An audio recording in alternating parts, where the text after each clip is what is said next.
आखिरी नमकदान। मुंशी प्रेमचंद की शैली में। गांव का नाम था धवलपुर, जहां ना सड़क ठीक थी न बिजली का नामो निशान। वहीं एक टूटी फूटी झोंपड़ी में रहते थे रघुनाथ बाबू, जिनकी उम्र 60 पार कर चुकी थी। कभी वो गांव के स्कूल में मास्टर थे, लेकिन अब आंखें कमजोर हो चली थी और तनख्वाह की जगह मिलती थी बस पेंशन की उम्मीद। उनके साथ रहती थी उनकी बहू चंपा और पोता मोहन, जिसकी उम्र 10 साल थी। बेटा गोपाल, जो शहर में मजदूरी के लिए गया था, वो कई महीनों से कोई खबर नहीं भेजा। चंपा हर शाम आसमान की ओर देखकर सोचती, पता नहीं कहाँ है वो, जिंदा भी है या नहीं। रघुनाथ बाबू के पास जो कुछ बचा था वो था इज्जत और एक मिट्टी का पुराना नमकदान, जो उनकी पत्नी की आखिरी निशानी थी। वो नमकदान कोई बेशकीमती चीज नहीं था, लेकिन उसमें एक पूरा जीवन समाया हुआ था। गांव में सूखा पड़ा था, कुएं सूख चुके थे, खेत बंजर हो गए थे, घर में आटा खत्म हो चुका था।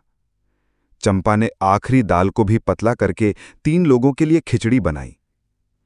मोहन भूख से तड़प रहा था, लेकिन बोलता कुछ नहीं। मास्टर साहब ने थाली में सिर्फ 2 कौर लिए और थाली पीछे सरका दी। बेटा खा ले, मुझसे अब ज्यादा भूख सहन नहीं होती, उन्होंने बहू से कहा। चंपा की आंखों से आंसू गिर पड़े। बाबूजी, ये तो रोज की बात हो गई है। उस रात रघुनाथ बाबू चुपचाप बाहर वाले कमरे में चले गए। उनकी आंखें उस नमकदान पर जा टिकीं, जो उनकी पत्नी ने अपनी पहली रसोई में खरीदा था। वो पुराना था, पर उनके लिए सोने से भी कीमती। लेकिन अब घर में रोटी नहीं थी, मोहन की आंखों में भूख थी, चंपा की पलकों में चिंता।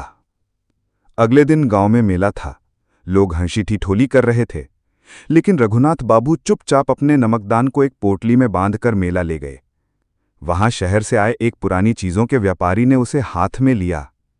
ये तो एंटीक है बाबूजी, 5 रुपए दूंगा। बस 5? उन्होंने आवाज में तलखी लाते हुए कहा। अरे बाबूजी, इससे ज्यादा कौन देगा मिट्टी की चीज को, उसने हंसते हुए कहा। रघुनाथ बाबू ने थरथराते हाथों से 5 रुपए थामे और बिना कुछ बोले वापस चल दिए। उनके भीतर कुछ टूट चुका था, लेकिन जैसे ही उन्होंने मोहन को बाजार से लाई हुई रेवड़ियां और चंपा के लिए एक साड़ी दी, तो उनके चेहरे पर फिर से वो पुरानी चमक लौट आई। उस रात जब वे आराम कर रहे थे, तभी गांव का डाकिया आया। एक चिट्ठी थी, गोपाल की। बाबूजी, शहर में हालत खराब थी, 2 महीने बीमार रहा, अब एक कारखाने में काम मिल गया है। अगले महीने घर आ रहा हूं, साथ में कुछ पैसे भी भेजे हैं, आप चिंता मत कीजिए। ये खत पढ़ते ही चंपा जोर जोर से रोने लगी। मोहन ने पहली बार अपने बाबा के गले लगकर कहा, बाबा, अब मैं बड़ा होकर बहुत पैसे कमाऊंगा, फिर कभी नमकदान नहीं बेचना पड़ेगा। अगले दिन गांव में हल्की बारिश हुई, खेतों में हरियाली दिखने लगी, लेकिन रघुनाथ बाबू कुछ उदास थे। उन्होंने उस दुकान पर जाकर नमकदान वापस मांगने की सोची। व्यापारी ने उन्हें पहचान लिया। बाबूजी, आप फिर आ गए? हाँ बेटा, वो नमकदान मैं वापस लेना चाहता हूं, पर अब तो वो मैं शहर भेज चुका हूं, एक आदमी ने 100 रुपए में ले लिया।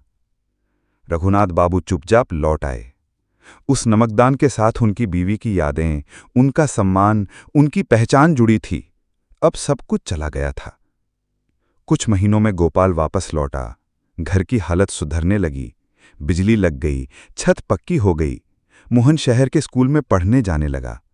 गांव वालों ने भी रघुनाथ बाबू से फिर से सलाह लेनी शुरू की, लेकिन एक खालीपन फिर भी था, नमकदान का। एक दिन गांव में एक एनजीओ की टीम आई, जो पुरानी चीजों की प्रदर्शनी कर रही थी। वहां एक कोने में वही मिट्टी का नमकदान रखा था और उसके नीचे एक तख्ती थी, प्रेम की मूरत, एक दादा जो अपने पोते के लिए अपना सबसे प्यारा स्मृति चिन्ह भी बेच दे। रघुनाथ बाबू की आंखें भर आई। उन्होंने वहां खड़े लोगों से कहा, मुझे कोई इनाम नहीं चाहिए, बस ये जानकर दिल भर आता है कि वो चीज अब दूसरों को भी इंसानियत का पाठ पढ़ा रही है। कुछ महीनों बाद रघुनाथ बाबू ने हमेशा के लिए आंखें बंद कर ली।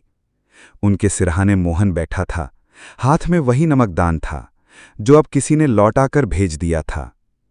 मोहन की आंखों में आंसू थे।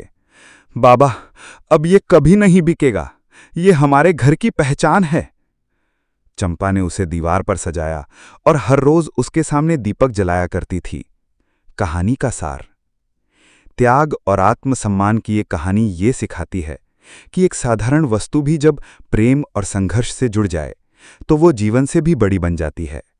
मुंशी प्रेमचंद की यही खूबी थी, वो सामान्य को असाधारण बना देते थे।